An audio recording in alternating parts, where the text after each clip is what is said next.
जय श्री कृष्णा।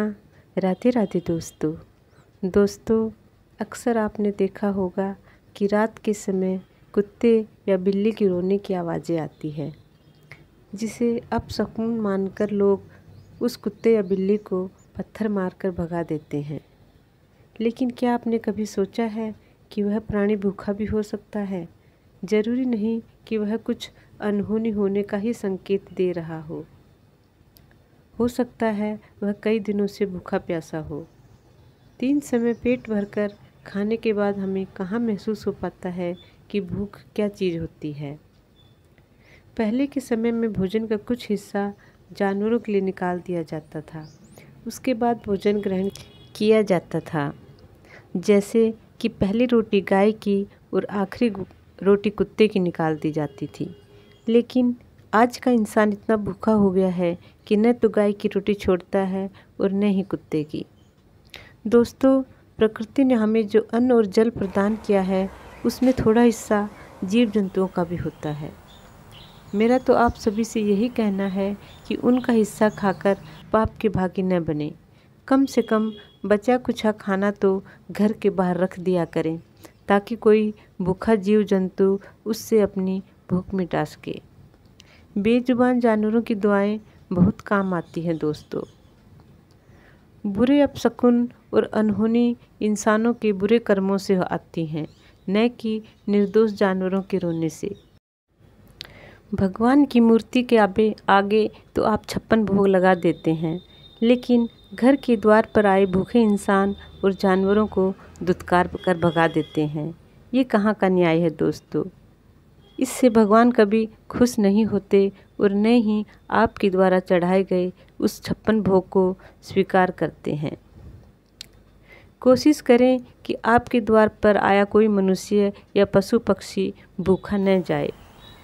बचे खुचे बासी खाने की नई रेसिपी बना कर लोग खा लेते हैं। इससे तो अच्छा है कि आप वह बासी खाना घर से बाहर रख दें, ताकि कोई भूखा जानवर अपनी भूख मिटा सकें और आपको उसकी दवाएं मिल सकें।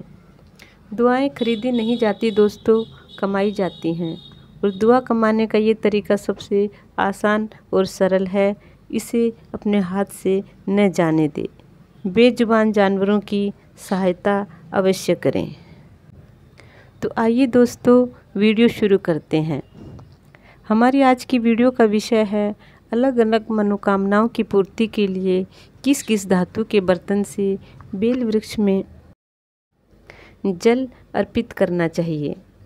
दोस्तों, बेल वृक्ष में जल चढ़ाने का कितना महत्व है और इससे क्या क्या लाभ मिलते हैं, इस पर तो मैं पहले ही 2-3 वीडियो अपलोड कर चुकी हूँ, मगर कई लोगों ने पूछा है कि उन्हें पूर्ण लाभ नहीं मिल पा रहा, अतः मुझे ये वीडियो बनानी पड़ रही है। दोस्तों, श्रद्धा भाव से यदि कोई कार्य किया जाए तो वह अवश्य ही पूर्ण होता है, फिर चाहे वह भगवान की पूजा हो या कोई अन्य कार्य। किसी और कार्य को करने के लिए तो मेहनत करनी पड़ती है, हो सकता है थोड़े बहुत पैसे भी खर्च करने पड़ें, लेकिन पूजा में तो केवल श्रद्धा भाव होना ही पर्याप्त होता है। पूजा करने के लिए न साधन की जरूरत होती है और न ही पूजा सामग्री की। केवल भक्ति भावना की प्रधानता हो तो पूजा पूर्ण हो जाती है। उसी प्रकार यदि कोई उपाय पूर्ण विश्वास और श्रद्धा भाव से किया जाए तो वह अवश्य ही पूर्ण होता है। लेकिन सभी लोग एक जैसे नहीं होते दोस्तों। कुछ लोग तो धैर्यपूर्वक उपाय करते रहते हैं और कालांतर में उन्हें उसके लाभ मिल जाते हैं, लेकिन बहुत से लोग बहुत उतावली करते हैं और जरा सा दुख आते ही वे इतने परेशान और दुखी हो जाते हैं कि ईश्वर के प्रति उनकी आस्था और विश्वास समय के साथ साथ कम होने लगता है। ऐसे लोगों के लिए ज़रूरी है कि वे कुछ नियमों का पालन करें और इन उपायों को विधिपूर्वक करें। आज की वीडियो का विषय यही है कि किस प्रकार अलग अलग मनोकामना की पूर्ति के लिए और ग्रह बाधाओं को दूर करने के लिए हम अलग अलग धातु के लोटे से बेल वृक्ष में जल अर्पित कर सकते हैं। दोस्तों, वीडियो अच्छी लगे तो वीडियो को लाइक और शेयर अवश्य कीजिए करें। महादेव की कृपा पाने के लिए कमेंट बॉक्स में हर हर महादेव और ओम नमः शिवाय लिखना न भूलें। पूरी जानकारी पाने के लिए वीडियो में अंत तक बने रहिएगा। दोस्तों, सबसे पहले हम बात करते हैं तांबे के लोटे की।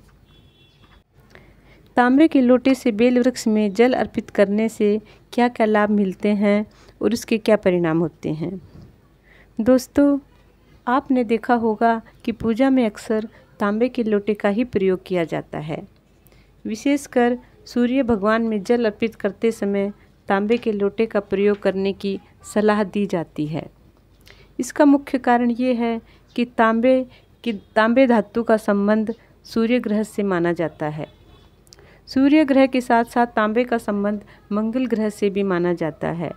अतः जिस जातक की कुंडली में सूर्य और मंगल ग्रह कमज़ोर हों, उन्हें तांबे के लोटे से बेल वृक्ष में जल अर्पित करना चाहिए। इससे उस व्यक्ति की इन ग्रहों से संबंधित परेशानियां दूर होती हैं और ग्रह दोषों से मुक्ति मिलती है। कैरियर और ग्रह क्लेश संबंधी परेशानियां इस तांबे के लोटे से बेल वृक्ष में जल अर्पित करने से दूर हो जाती हैं। आइए दोस्तों, अब हम जानते हैं पीतल के लोटे से बेल वृक्ष में जल अर्पित करने से क्या होता है। पीतल धातु का संबंध बृहस्पति ग्रह से माना जाता है। इसलिए जिसकी कुंडली में बृहस्पति ग्रह कमज़ोर हो या बृहस्पति ग्रह संबंधी परेशानियां हो, उन्हें पीतल के लोटे से बेल वृक्ष में जल अर्पित करना चाहिए। इससे इस ग्रह संबंधी परेशानियां दूर होती हैं, जैसे कि विवाह संबंधी और धन संबंधी परेशानियां दूर होती हैं। अगली धातु की बात करें तो वह है चांदी। चांदी का संबंध चंद्र ग्रह और शुक्र ग्रह से माना गया है। जिस व्यक्ति की कुंडली में ये दोनों ग्रह कमज़ोर हों, उन्हें चांदी के लोटे से बेल वृक्ष में जल अर्पित करना चाहिए। इससे उन्हें शुभ परिणाम मिलते हैं और इन दोनों ग्रह के स्थिति अनुकूल हो जाती है। चांदी के लोटे से बेल वृक्ष में जल डालने से माता के साथ संबंध अच्छे होते हैं और शुक्र ग्रह के प्रभाव को तो आप जानते ही हैं। सुख और ऐश्वर्य का स्वामी माना जाता है शुक्र ग्रह।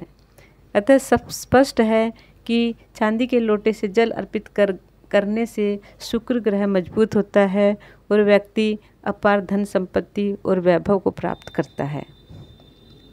आइए दोस्तों, अब हम जानते हैं कि स्टील के लोटे से जल अर्पित करने से क्या होता है। दोस्तों, सोमवार के दिन स्टील के लोटे से बेल वृक्ष में जल अर्पित करना अच्छा माना जाता है। ऐसा करने से भगवान शिव की कृपा सदैव बनी रहती है।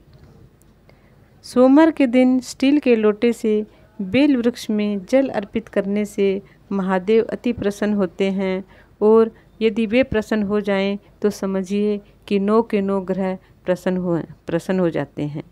संपूर्ण सृष्टि ही प्रसन्न हो जाती है, क्योंकि संपूर्ण ब्रह्मांड शिवमय है। शिव से परे कुछ भी नहीं है। दोस्तों, जो लोग भक्ति प्राप्त करना चाहते हैं, भक्ति भावना के मार्ग पर अग्रसर होना चाहते हैं, उन्हें सोमवार के दिन बेल वृक्ष के जड़ में स्टील के लोटे से जल अर्पित करना चाहिए। दोस्तों, बेल वृक्ष में जल चढ़ाने का इतना अधिक महत्व है कि बेवजह और बेमन से भी यदि उसमें जल चढ़ाया जाए तो भी वह निष्फल नहीं जाता। कुछ न कुछ शुभ परिणाम और लाभ मिलता ही है और केवल आपको ही नहीं, समस्त संसार को उसका लाभ मिलता है। एक बेल वृक्ष के जीवित रहने का मतलब है कि उसके आसपास के पर्यावरण का संतुलित और स्वच्छ रहना, जिसका लाभ उसके आसपास रहने वाले सभी लोगों को मिलता है। उसकी पत्तियों और फलों द्वारा आयुर्वेदिक औषधियों का निर्माण किया जाता है और उस औषधि को ग्रहण करने से कई रोगियों का भला होगा।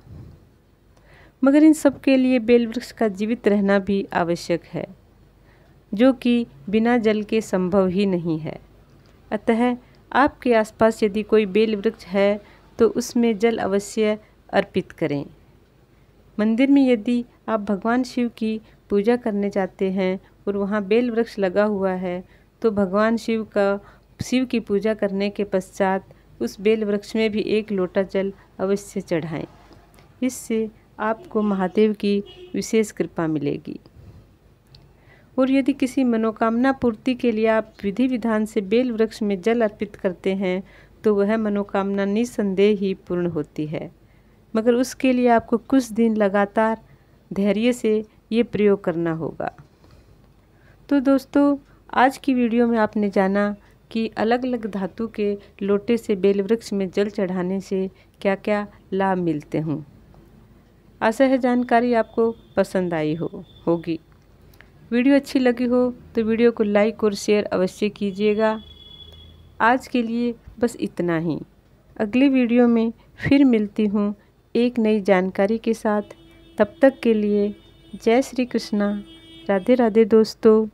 आपका दिन शुभ हो। वीडियो अंत तक देखने के लिए धन्यवाद। हर हर महादेव। ओम नमः शिवाय।